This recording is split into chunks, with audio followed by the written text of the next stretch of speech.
యుద్ధోన్మోదంతో రగిలిపోతున్న China నిజంగా తైవాన్పై దాడి చేస్తుందా? బెదిరించి దారిలోకి తీసుకురావాలని అనుకుంటుందా? అమెరికా తర్వాత ఆర్థిక రక్షణ రంగాల్లో బలంగా ఉన్న చైనా పక్కనున్న పసికోన లాంటి దేశంపై దాడికి తహతహలాడడానికి అసలు కారణమేమిటి?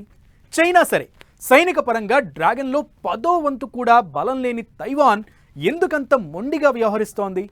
ఢీ అంటే రెడీ అని ఎందుకు సవాల్ చేస్తోంది? తైవాన్కు అంత ధైర్యం ఎక్కడి నుంచి వస్తోంది?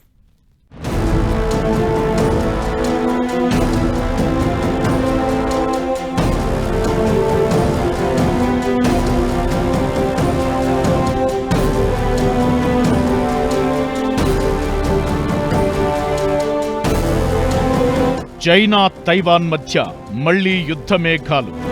మిలిటరీ డ్రిల్స్తో రెచ్చిపోతున్న చైనా, తగ్గేది లేదంటున్న తైవాన్. దేనికైనా సిద్ధమే అంటూ చైనాకు ఛాలెంజ్. చైనాను ఢీకొట్టే సత్తా తైవాన్కు ఉందా? చైనా తైవాన్ మధ్య వైరం ఈనాటిది కాదు. శతాబ్దాలుగా ఈ రెండు దేశాల మధ్య పచ్చగడ్డి వేస్తే భగ్గుమంటూనే ఉంది. తాజాగా తైవాన్ భూభాగం చుట్టూ సముద్రంలో భారీ స్థాయిలో తన మిలిటరీ, నేవీ, ఎయిర్ ఫోర్స్ తో డ్రిల్స్ చేపట్టి డెడ్లీ వార్నింగ్ ఇచ్చింది చైనా. దీంతో ఈ రెండు దేశాల మధ్య మళ్లీ యుద్ధ మేఘాలు అలుముకున్నాయి. తైవాన్ కొత్త ప్రెసిడెంట్ లా చింగ్తే ప్రమాణ స్వీకారం సమయంలో చేసిన సంచలన వ్యాఖ్యలతోనే ఈ వార్ టెన్షన్ మొదలైంది. తైవాన్ స్వతంత్ర దేశమని, మా జోలికొస్తే ఊరుకునేదే లేదని హెచ్చరించారు లా చింగ్. పసికోన తైవాన్కు అంత ధైర్యం ఎక్కడిదని ప్రపంచ దేశాలు సైతం ఆశ్చర్యపోయాయి. అప్పట్నుంచే తైవాన్పై కన్నెర్ర చేస్తోంది చైనా.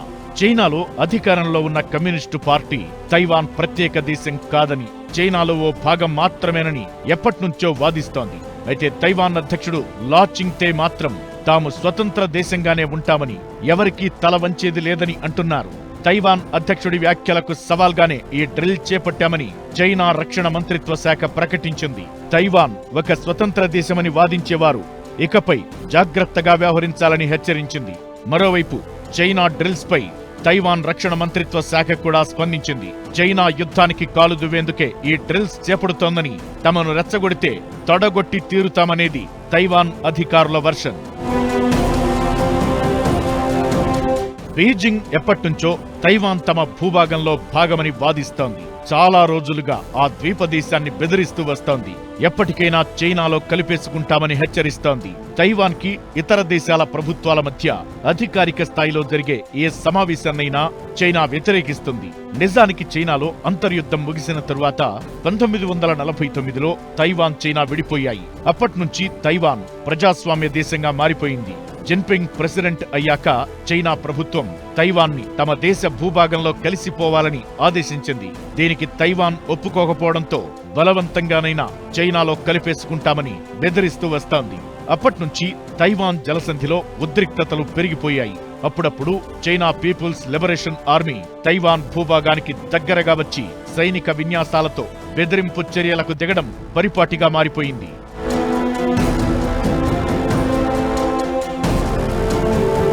డ్రాగన్ ఒంటెద్దు పోకడలకు బెదరకుండా తైవాన్ మొండిగా వ్యవహరిస్తోంది. గతంలో చైనా వార్నింగ్ ను లెక్క చేయకుండా అప్పటి అమెరికా స్పీకర్ నాన్సీ పెలోసి తైవాన్లో పర్యటించారు. ఆమెకు తైవాన్ ఆతిథ్యం ఇవ్వడంపై తీవ్ర ఆగ్రహం వ్యక్తం చేసింది చైనా. అప్పుడు కూడా ఇప్పట్లానే తైవాన్ సముద్ర జలాల్లో యుద్ధ విన్యాసాలు చేసింది చైనా. తైవాన్పై దాడి చేస్తుందా అన్న స్థాయిలో అప్పట్లో సైన్యాన్ని మోహరించింది. కానీ చివరి క్షణంలో మనసు మార్చుకుని సైన్యాన్ని వెనక్కి రప్పించింది చైనా. ఇప్పుడు మళ్లీ తైవాన్ అధ్యక్షుడి వ్యాఖ్యలతో గుర్రుగా ఉన్న చైనా తైవాన్ అంతు చూస్తానంటూ హెచ్చరిస్తోంది. అయితే చైనా రక్షణ సైనిక బలంలో 10వ వంతు కూడా తైవాన్ వద్ద లేదు. ప్రస్తుతం చైనా తైవాన్ మధ్య రక్షణ బలగాలను పరిశీలిస్తే భారీ తేడా కనిపిస్తోంది. ఆయుధాలు, సైనిక బలగాల్లో చైనాదే పూర్తి ఆధిక్యం. కొన్ని రకాల సైనిక సంపత్తి తైవాన్ వద్ద అస్సలు లేదు. చైనా వద్ద మొత్తం 20 లక్షల మంది సైన్యం ఉంటే తైవాన్కు కేవలం 1,63,000 మంది సైనికుల బలమే ఉంది. కానీ తైవాన్ మాత్రం అమెరికా అండదండలతో ఎక్కడా తగ్గడం లేదు. తైవాన్ విషయంలో అగ్రరాజ్యం అమెరికా వైఖరి స్పష్టంగానే ఉన్నా ప్రత్యేక దేశంగా మాత్రం అధికారికంగా గుర్తించలేదు. ఆర్థికంగా పూర్తి స్థాయిలో తైవాన్కు అండగా ఉంటామని చెబుతోంది అమెరికా. మరో ట్విస్ట్ ఏంటంటే అమెరికా తైవాన్ మధ్య ఎలాంటి దౌత్యపరమైన సంబంధాలు లేవు. అయినా తైవాన్కు అండగా నిలబడతామని చెబుతోంది యుఎస్. అయితే బెదిరించడం ద్వారానో ఆంక్షలు విధించడం ద్వారానో తైవాన్ని దారికి తెచ్చుకోవాలని చూస్తోంది చైనా. 2049లోగా తైవాన్ని తమ భూభాగంలో కలుపుకుంటామనే డెడ్లైన్ కూడా పెట్టుకుంది చైనా. మొత్తంగా ఇద్దరి పంతం వార్ బెల్స్ మోగిస్తోంది. డ్రాగన్ కంట్రీ తైవాన్ మీద కావాలనే కయ్యానికి కాలు దువ్వుతోందా? కుయుక్తులకు కేర్ ఆఫ్ అడ్రస్ గా మారిన చైనా త్వరలోనే ఆ కంట్రీపై యుద్ధం చేయబోతుందా? ఒకవేళ కుట్రల కంట్రీ యుద్ధానికి సిద్ధమైతే ప్రపంచవ్యాప్తంగా పరిస్థితులు ఎలా ఉండబోతున్నాయి? అసలు చైనాకు తైవాన్కు గొడవేంటి? అసలు ఎన్ని సంవత్సరాల నుంచి ఈ రెండు దేశాల మధ్య అగ్గి రాజుకుంటుంది? చైనా ఎందుకు పసికూన తైవాన్తో అలా ప్రవర్తిస్తోంది? అసలు తైవాన్ స్వతంత్ర దేశమేనా? తైవాన్ డ్రాగన్ మధ్య అమెరికా ఎందుకు జోక్యం చేసుకుంటోంది? యుద్ధం వస్తే తైవాన్కి మద్దతిచ్చే దేశాలేంటి? ప్రపంచం ప్రశాంతంగా లేదు. బాంబు పేలుళ్లు, ఆత్మాహుతి దాడులు, అంతర్గత కలహాలు, తెర వెనక కుట్రలకే దేశాలు పరిమితం కావడం లేదు. శత్రు దేశాలను కవ్విస్తున్నాయి. సరిహద్దు దేశాలతో కావాలని గొడవలకు దిగుతున్నాయి. స్వార్థం కోసం కూటములు కట్టుకుంటున్నాయి. అభివృద్ధి చెందిన దేశాలు అగ్రరాజ్య హోదా పొందేందుకు తమ దేశం పేరు ప్రపంచ పటంలో ముఖ్యమైన దేశంగా నిలబెట్టుకునేందుకు ఆరాటపడుతున్నాయి. దీంతో బలమైన దేశాలు చిన్న దేశాలను యుద్ధం పేరుతో భయపెడుతున్నాయి. అప్పుల పేరుతో, ఆయుధ సాయం పేరుతో తమ వైపుకు తిప్పుకుంటున్నాయి. మొన్న జరిగిన రష్యా యుక్రెయిన్ పోరు అయినా, ఇప్పుడు జరుగుతున్న ఇజ్రాయెల్ లెబనాన్ యుద్ధమైనా అదే తీరు, అవే రక్తపుటేరులు. ఇప్పుడు చైనా సైతం ఇతర దేశాలపై ఆధిపత్యం చలాయించాలని, పొరుగు దేశాల సరిహద్దులను ఆక్రమించుకోవాలని కుట్రలకు తెరదీసింది. మన దేశాన్ని ప్రత్యక్షంగా ఎదుర్కోలేక పరోక్షంగా కయ్యానికి కాలు దువ్వుతూనే ఉంది. తాజాగా చైనా తైవాన్ మధ్య ఘర్షణ మరింత పెరిగింది. ఈ రెండు దేశాల సంబంధాలు వందల ఏళ్ల క్రితం నుంచే కొనసాగుతున్నాయి. తైవాన్లో తొలుత ఆస్ట్రేనేషియన్ గిరిజనులు దక్షిణ చైనా ప్రాంతం నుంచి వలస వచ్చి స్థిరపడ్డారు. తైవాన్ కొద్ది కాలం పాటు డచ్ వాసుల ఆధీనంలో ఉంది. చైనా జపాన్ యుద్ధం తరువాత అంటే 1894, 1895 మధ్య తైవాన్ పేరు బయటకొచ్చింది.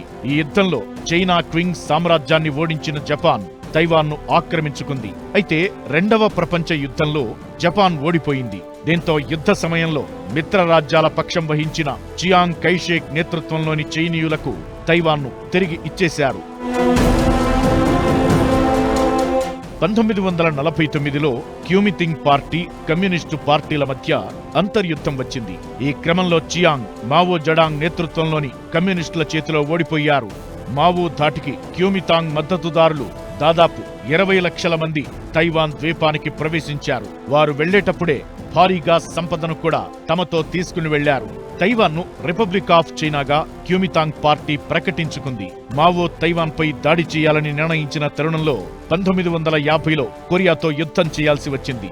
దాంతో మావో ఉత్తర కొరియాలోని కమ్యూనిస్టులకు సహాయం చేయడంపై దృష్టి పెట్టారు. ఫలితంగా అప్పట్లో తైవాన్ పై దాడిని విరమించుకున్నారు. 1980 చియాంగ్ మరణానంతరం తైవాన్ ప్రజాస్వామ్యం దిశగా అడుగులు వేసింది. తొలిసారిగా 1996లో తైవాన్లో ఎన్నికలు జరిగాయి. ఈ క్రమంలో తైవాన్ భద్రతా స్వాతంత్ర్యానికి అమెరికా హామీ ఇచ్చింది. ఈ క్రమంలో తైవాన్కు అమెరికా మిత్రదేశంగా మారింది. అంతేకాదు, ఎలక్ట్రానిక్ వస్తువుల తయారీలో చైనాతో పోటీ పడుతున్న తైవాన్ ఇప్పుడు అమెరికాకు అతిపెద్ద ఎక్స్పోర్టర్. దీంతో తైవాన్కు తన ఫుల్ సపోర్ట్ ప్రకటిస్తూ వస్తోంది అమెరికా. ఆసియాలో చైనాకు అడ్డుకట్ట వేయడానికి, తమ ప్రాబల్యం చాటుకోవడానికి అమెరికా ఈ రెండు దేశాల వైరాన్ని వాడుకుంటుందనే విశ్లేషణలు కూడా ఉన్నాయి. అయితే ఎవరి లెక్కలు వారికున్న వార్ జోన్లో మరో 2 కంట్రీలు చేరిపోయాయి.